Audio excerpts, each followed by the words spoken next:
की, धनी धर्मदास साहेब की, काशी लहर तारा धाम की, करसिया आचार्य गद्दी की, पंश्री हजूर ग्रंथमणि नाम साहेब की, पंश्री हजूर प्रकाश मणि नाम साहेब की, पंश्री हजूर उदित नाम साहेब की, पंश्री हजूर मुकुंद मणि नाम साहेब की। नित्यं बोधमयं स्वरूपममलं त्रैलोक्यपूज्यं गुरुं सद्विद्यां सुविवेच्य सारशिवदं शिष्यैश्च संसेवितम् आसीनं रुचिरासने सतदले सौम्याकृतिं सन्निभं तं लीलाधृतविग्रहं यतिवरं वन्दे कबीरं परं, वन्दे कबीरं परम। काशी नगरी और काशी नगरी में ये लहरतारा धाम सदगुरु कबीर साहब का प्राकट्य स्थल, जहाँ पर साहेब संवत 1456 में साहेब इसी लहरतारा तालाब में प्रकट हुए। जीवों को दुखी देखकर साहेब का आना इस जगत में हुआ। साहेब की वाणी ये कहती है, हते विदेह देह धर आए, काया कबीर कहाए। काशी शहर जलज बिज डेरा, तहाँ जुलाहा पाए, अब हम अविगत से चले आए। ये साहेब का वो संदेश है कि साहेब लहरतारा तालाब में ज्येष्ठ पूनम के अवसर पर प्रकट हुए। इसी ज्येष्ठ पूनम के अवसर पर हम साहेब को याद करने, स्मरण करने, और इतना ही नहीं, जिनके उपदेश से, जिनकी वाणी से हमारे जीवन में आत्मबल आया, जीवन को समझने का हमारे अंदर ज्ञान प्राप्त हुआ, और जीवन क्या है इसको समझ सकने की जो हमें विवेक दृष्टि आई, उस महापुरुष को हम केवल यहाँ आकर श्रद्धा सुमन समर्पित करते हैं कि साहेब हम धन्य हुए कि आपका आशीर्वचन मेरे जीवन में आया, और मेरा जीवन यूं तो मेरा थन माटी था और तुम चाहे कंचन हो जाए, इस मिट्टी के शरीर को आपने पावन कर दिया, पवित्र कर दिया। उस ज्ञान की भूमिका को, जो ज्ञान की भूमिका हमारे तक आई, हमारे जीवन में आई, वो भूमिका यहीं से शुरू हुई, क्योंकि साहेब काशी में लहरतारा में प्रकट हुए। तो 3 दिन हम इस भूमि पर बैठकर, चाहे मौसम कैसा भी हो, लेकिन हमारी श्रद्धा, हमारा प्रेम सदगुरु के चरणों के प्रति है, तो हम उसे पूर्ण करने के लिए इस भूमि पर आते हैं। और आप सभी यहाँ पधारे, मंच पर सभी श्रद्धेय महंत साहेब, संत समाज, भक्त हंसजन, भक्तिमती माताएं, सभी जिज्ञासुजन, सदगुरु के उपकार से जो जीवन धन्य हुआ, इसको समझना, इसको जानना, इसको अनुभव करना, तो जीवन सरल होता है, जीवन सहज होता है, जीवन कठिन नहीं होता। यदि हम इसको नहीं समझते हैं, नहीं जानते हैं, तो जीवन रोज रोज कठिन होता है। चलो, जीवन प्रारंभ में कठिन है ये तो समझ में आता है, लेकिन रोज रोज जीवन और कठिन होता चला जाता है तो हमारी तो उम्र घट रही है, हमारी ऊर्जा क्षीण हो रही है, हमारी शक्ति क्षीण हो रही है, और जीवन की जो कठिनाई है बढ़ती चली, ये उल्टा हो रहा है काम। तो सद्गुरु ने हमें सुलझाया है, जीवन की कठिनाइयों से हमें मुक्त किया है, जीवन को किस रूप में देखना है इसका संदेश साहेब ने हमें दिया। तो साहेब के मार्ग पर आने से जीवन सुलझता है, उलझता नहीं है, और ये सबसे बड़ा आशीर्वाद है। तुम्हें कोई पूछे कि तुम साहेब के चरणों में आने से क्या पाया है, तो तुमको एक ही बात कहना है कि मैंने साहेब के चरणों में आकर अपने ही जीवन को सुलझा हुआ पाया है, उलझने समाप्त हो गई, और इससे बड़ा आनंद कहीं मिलता नहीं। ये आनंद कोई दे नहीं सकता है, और इसीलिए हम साहेब को सद्गुरु रूप में देखते हैं, सद्गुरु रूप में मानते हैं कि गुरु समदाता जग में कोई नहीं, ये सब जग मांगन हारा। गुरु के समान कोई दाता नहीं है, देने वाला नहीं है, और उन्होंने जो हमें दिया उसकी कोई तुलना नहीं है, उसको कोई तौल नहीं सकता कि सद्गुरु ने हमें क्या दिया। हमारी मानसिक उलझन, हमारी व्यवहारिक उलझन, हमारे उतार चढ़ाव वाले जीवन में कोई सरल और सहज रास्ता मिला है तो वो बिना किसी जतन के, बिना किसी कठिनाई के, एकमात्र सद्गुरु के ज्ञान के बोध होने से ही मिल गया। दूसरा कुछ चुकाना नहीं पड़ा है, दूसरा कुछ छोड़ना नहीं पड़ा है,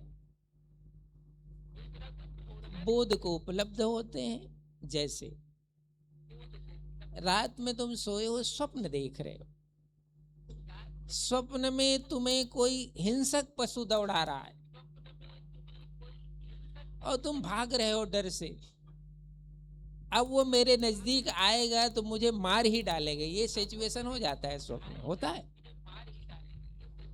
सांसें फूलने लगती है, कोई बचाए, कहाँ जाए, ऐसा स्वप्न में जीव को होता है ना। और स्वप्न में ये लगने ही लगता है अब मैं बच सकता, स्वप्न में लगता भी है कि अब मैं बच सकता नहीं, क्योंकि मैं थक गया हूं, मैं भाग नहीं सकता, और जो मुझे दौड़ा रहा है, जो मेरे पीछे है, अब वो आने ही वाला है मेरे समीप। ये स्थिति हो जाती होती, लेकिन उसी समय तुम्हारी नींद टूट जाती, उसी समय तुम्हारी नींद टूट जाती है। तो जैसे ही नींद टूटती है, तेरे जान में जान आ जाती है कि अरे ये तो स्वप्न था, मैं तो वास्तव में मर रहा था, मैं तो वास्तव में मर गया होता, लेकिन ये क्या है, ये स्वप्न था। जागते ही तुम्हारा भय समाप्त हो जाता है। तो साहेब कहते हैं जीवन में जो भी उलझन है, चलो वो तो स्वप्न की बात हो गई, तुम सोए थे तो जाग गए, तो तुम दुख से मुक्त हो गए, डर से मुक्त हो गए, भय से मुक्त हो गए, स्वप्न में ऐसा हुआ। लेकिन जागते हुए यदि भय है, जागते हुए यदि डर है, जागते हुए यदि बंधन है, तो उससे यदि मुक्त होना है, उससे पार जाना है, तो उसकी जो दवा है वो सद्गुरु का ज्ञान है। सद्गुरु के ज्ञान को उपलब्ध होते ही ये जीव सब भय से मुक्त हो जाता है, सब बंधनों से मुक्त हो जाता है। और वही उपकार जो साहेब ने मेरे जीवन में दिया है, उस उपकार को ये जीव जो है किसी जन्म में भूल सकता। ये हमारा संबंध है। बहुत लोग तुमको पूछते हैं, तुम साहेब से जुड़े, साहेब को मानते हो, क्या मिला तुम्हें? तो बहुत आदमी तो व्यवहारिक रूप से पूछता है ना, धन मिला, दौलत मिला, जायदाद मिल गई, नौकरी लग गई, कि बिजनेस बढ़ गया, क्या हुआ? यही यही संसार पूछने वाला ऐसा ही पूछता है, क्योंकि संसार की दृष्टि उसी पर टिकी हुई है। किसी को मानना है तो कुछ मिले तभी मानना है, और नहीं मिले तो फिर क्या मानना है? फिर उसको फिर नहीं मिले तो उसको क्या मानना है? ऐसे टिकी हुई है।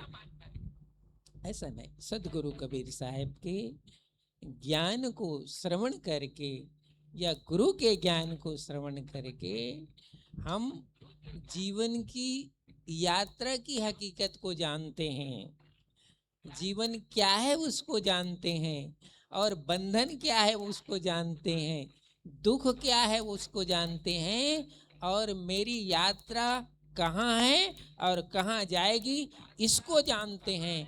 यही सदगुरु का दिया हुआ प्रसाद है, उपकार।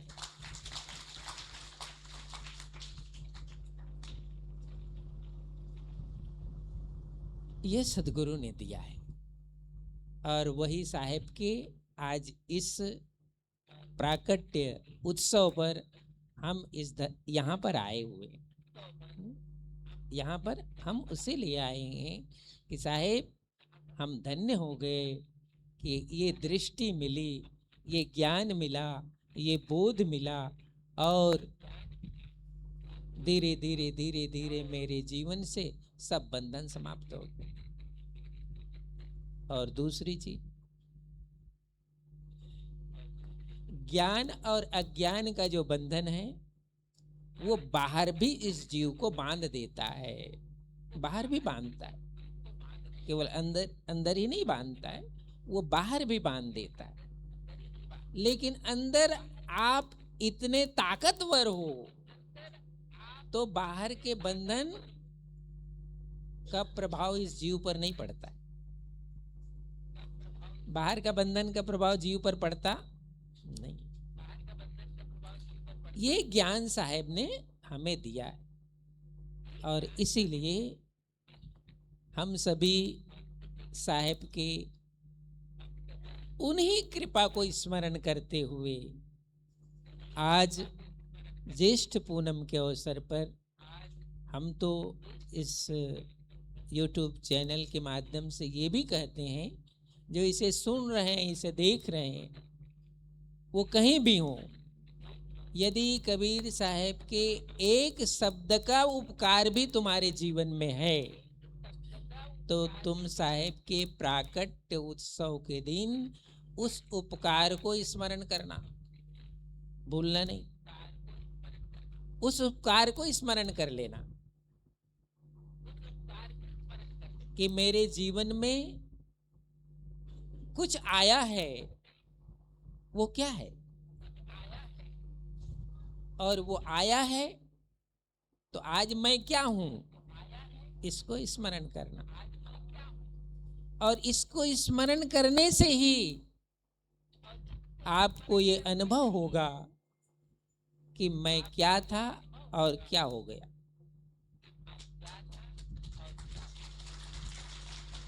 ये यदि आपको स्मरण नहीं है, ये ख्याल नहीं है, तो निश्चित रूप से तुम्हारे और साहेब के बीच में बहुत बंधन है, जिसको आवरण कहते हैं, शास्त्रों की भाषा में उसको आवरण कहा जाता है। जैसे सूर्य का प्रकाश, अभी तो धूप बहुत है, सीधी धूप तुम्हारे पर पड़ रही है, हम देख भी रहे, लेकिन अचानक बादल आ जाए तो बादल के आने से सीधी धूप आप पर पड़ती नहीं है। धूप को बादल रोकता है, उसके बाद थोड़ा उसका प्रकाश पड़ता है, सीधी धूप नहीं पड़ती है ना? सीधी धूप नहीं पड़ती है। ऐसे ही जब तुम्हें स्मरण नहीं है, ख्याल नहीं है सदगुरु से क्या तुम्हें मिला ये ख्याल नहीं है, तो निश्चित रूप से वो बादल तुम्हारे बीच में है, वो बादल तुम्हारे बीच में है। सदगुरु की उपस्थिति तो जरूर है, लेकिन सीधा प्रभाव तुम्हारे जीवन पर आ नहीं रहा है, तुम्हें इसका स्मरण नहीं, ख्याल नहीं। और यदि ये बादल गहरा हो गया तो तुम इतने दूर चले जाओगे तो तुमको पता भी नहीं चलेगा कि सदगुरु की उपस्थिति मेरे जीवन में कभी थी, ये तुम भूल जाओगे। ये स्मरण नहीं रहे, ये ख्याल नहीं रहे। आपको ये स्मरण रखना है, ये ख्याल रखना है। इसी को साहेब ने कहा, चुंबक लोहे प्रीत है, लोहा लेत उठाए, ऐसे शब्द साहेब कबीर का काल से लेत छुड़ाए। साहेब का जो एक शब्द है इस जीव को काल से मुक्त कर, काल से छुड़ा देता, ऐसा सब साहेब कहते हैं। लेकिन उसका भेद बताया आपको। जैसे चुंबक और लोहा है, चुंबक में शक्ति होती है लोहा को अपनी ओर खींचने की, होती है, उसमें शक्ति होती है, लेकिन लोहा और चुंबक को कितना नजदीक होना चाहिए कि चुंबक लोहे को खींच ले, कितना नजदीक होना चाहिए। चुंबक यहाँ है, लोहा सोजत सिटी में, वो कहां से उसमें प्रीति होगी। शिष्य के जीवन में सदगुरु के जो ज्ञान है उसमें पर्दा नहीं होना चाहिए, और पर्दा नहीं होने के कारण सीधा संबंध शिष्य की ज्ञान रूपी जो अवस्था है उससे सदगुरु की दृष्टि जुड़ी होती है, अलग नहीं होती है। ये भेद है। इस भेद को जानने के बाद आप फिर वास्तव में गुरुमुखी हैं, वास्तव में गुरुमुखी हैं, या गुरु से आपका कहीं तादात्म्य संबंध है। ऐसे सदगुरु के उपकार को हम स्मरण करते हैं। धीरे धीरे साहिब कहते हैं, जिन खोजा तिन पाइया। ये साधना ऐसे होती है, ऐसे नहीं होती। जिन खोजा तिन पाइया, गहरे पानी पैठ, तू बपुरी डूबंडरी तू रही किनारे बैठ। जिसने उस गहराई से प्रीति की है, लगन लगाई है, उसके जीवन में सदगुरु की कृपा आती जाती, क्योंकि उतनी गहराई से उसको प्रीति है। तो तू बपुरी डूबंडरी तू रही किनारे। कुछ चीजों से हम डरते हैं, भयभीत हो जाते हैं, और कुछ चीजों से जब भयभीत हो जाते हैं तो गहराई का जो आनंद है वो मिलता नहीं। गहराई का आनंद मिलता है उसमें डूबने से, उसके तह तक जाने में गहराई का आनंद प्राप्त होता है। तो ये सदगुरु कबीर साहिब ऐसे तो बहुत उपदेश दिए, साकी सबद भजन हम रोज गाते हैं ना, रोज स्मरण करते हैं, लेकिन एन मौके पर जब जीव को उसकी जरूरत पड़ती है, जीव विस्मृत हो जाता है, जीव भूल जाता है क्योंकि जो आवरण है उसका प्रभाव इतना हो जाता है कि जीव को स्मरण नहीं रहता कि मैं सतगुरु का हंस हूं। आवरण को समाप्त करना, ये स्मरण कर लेने मैं इसलिए कह रहा हूं, सतगुरु का प्राकट्य महोत्सव है। हर सतगुरु के प्रेमी को ये स्मरण करना चाहिए कि सतगुरु में और मुझ में कितना आवरण है। यदि वो आवरण गहरा है तो जीव, अब तुम्हारी भूल होने वाली है, ये जीव की भूल होने वाली है, क्योंकि आवरण गहरा हो चुका है। आवरण को समाप्त करो, आवरण नहीं रहना चाहिए। ये स्मरण करो। तो साहेब की भक्ति तो सहज है, साहेब की भक्ति बहुत सहज है, लेकिन उसके लिए साधक को सहज होना पड़ता है। साहेब ने कहा सहजे सहजे सब गए सुतवित काम निकाम। तुम्हारे अंदर इतनी सहजता आई, और वो सहजता तुम्हें हर पल स्मरण रहता है, हर समय स्मरण रहता है। सहज जो मार्ग है उसे प्रेम का भी मार्ग कहा जाता है। इसीलिए भक्ति करने के साथ साथ ये बताया जाता है तुम प्रेम पूर्ण भक्ति करना, बिना प्रेम की भक्ति नहीं करना। बिना प्रेम की जो भक्ति है वो सहज नहीं होती है। प्रेम पूर्ण भक्ति ही सहज होती है।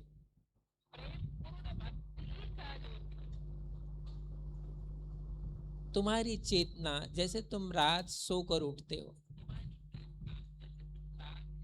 दिन में सोकर उठते हो, कल परसों जो सबसे कीमती तुम्हारा कार्य है, नींद खुलते ही तुम्हारी सुरति वहीं पहुंच जाती है।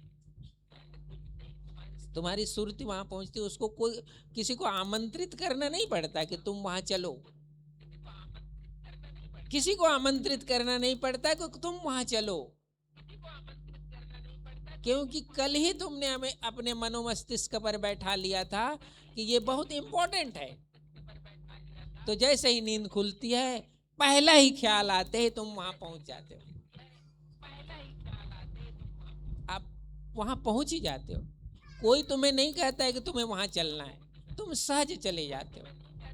ऐसे ही सद्गुरु से जब प्रेम है तो ऐसे ही सहज होना चाहिए।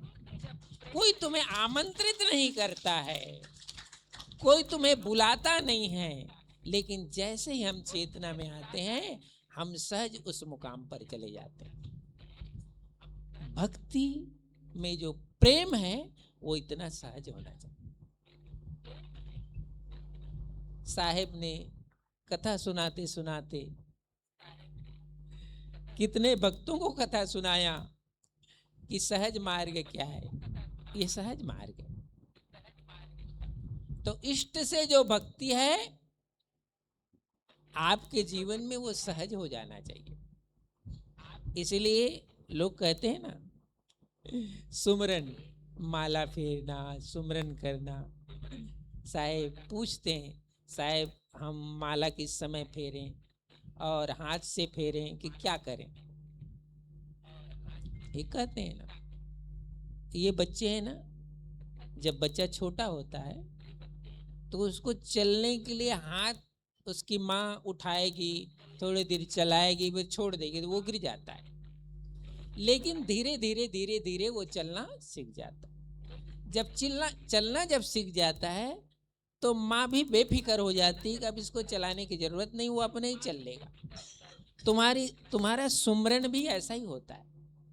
पहले तुम माला ऐसा ही फेरो, पहले फेरना ही माला से है। जिस दिन तुम माला से फेरना सीख जाओगे फिर माला से तुम आगे चले जाओगे। अब माला की जरूरत नहीं पड़ती है, क्योंकि बच्चा चलना सीख गया है। अब माँ की उसको जरूरत नहीं है, वो तो नींद खुलते ही दौड़ के माँ के पास चला जाएगा। अब थोड़े माँ को समीप आना है। बच्चा जब नहीं चल रहा था तब बच्चा जब रोता था तो माँ को समीप आना पड़ता था, क्योंकि बच्चा चल नहीं सकता है। जब बच्चा चलना शुरू कर देता है तो माँ को थोड़े आना है, अब बच्चा उठते ही माँ के पास दौड़ के चला जाता है। तुम्हारा सुमरन भी ऐसा होना चाहिए, आपका सुमरन भी माला से ही शुरू हो, तुम्हारा स्मरण भी माला से शुरू हो। लेकिन तुम इतना परिपक्व हो जाओ, इतना सहज वो हो जाए कि अब माला की जरूरत नहीं है, मेरा सुमरन बिना माला के भी आगे चला जाता है, अब उसको माला की जरूरत नहीं है। लेकिन पहले माला की जरूरत नहीं है ऐसा होता नहीं है, ये भी नहीं समझना। पहले माला की ही जरूरत है, पहले बैठने की ही जरूरत है, ये पहला मुकाम है, वो आगे ही जाएगा। तो सहज भक्ति सहज तब हो जब उसमें प्रेम पैदा होता है, अनुराग पैदा होता है। तो जिस समय हम सुरती लगाते हैं, मेरी सुरती सहज उस मुकाम पर चली जाती है, उसमें कोई अवरोध नहीं है, उसमें कोई बाधा नहीं। अब तादात्म्य है अपने इष्ट से, साहेब ने जो उपदेश दिया, साहेब ने जो ज्ञान दिया, उससे सीधा तुम्हारा संबंध है, वहां कोई आवरण नहीं है।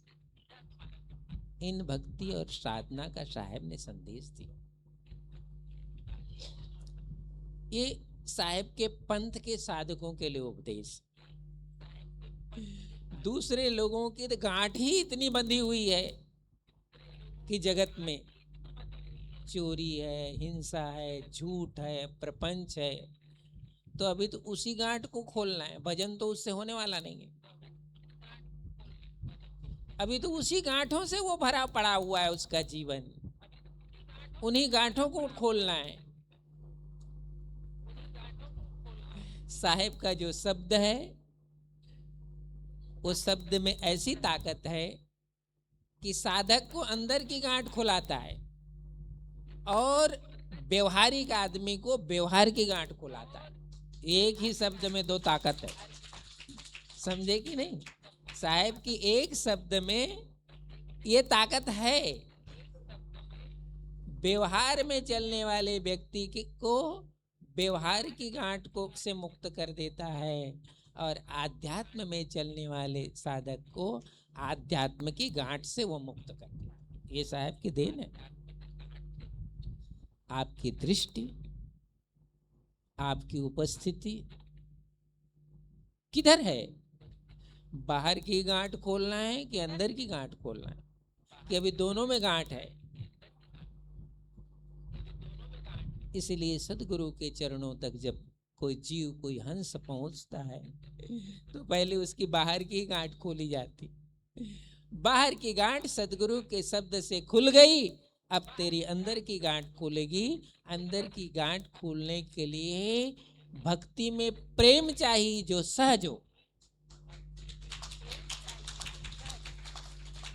ऐसे सदगुरु कबीर साहिब का ये प्राकट्य भूमि है।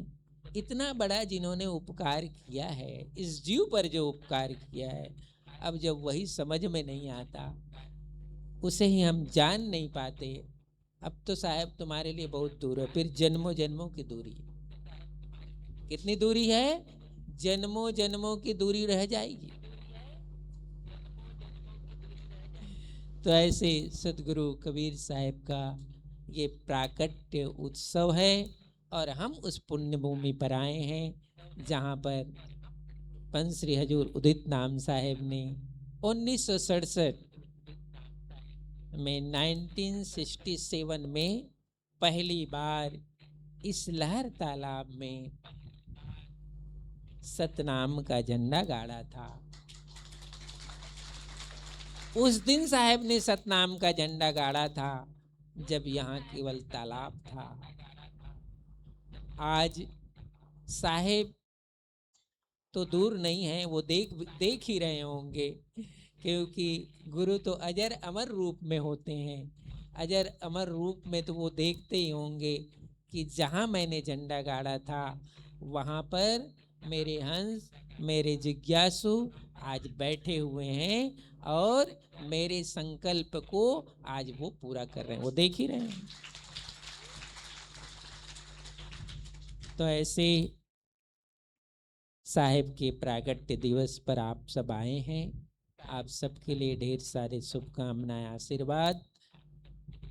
आज आप सबके लिए आश्रम में भोजन प्रसाद की व्यवस्था हमारे जोधपुर में सदगुरु कबीर साहब का स्थान है, महंत गोपाल साहब के द्वारा संस्थापित।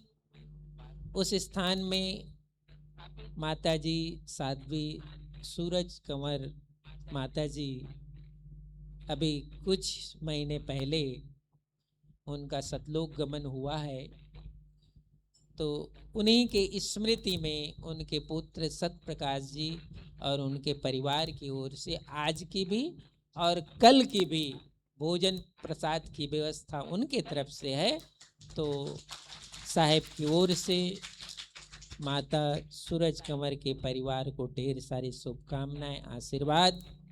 आपके द्वारा इतने ज्येष्ठ पूनम में पधारे हुए संतों भक्तों के लिए भोजन प्रसाद की व्यवस्था की गई है। बहुत बहुत आशीर्वाद। बोलो सदगुरु कबीर साहेब।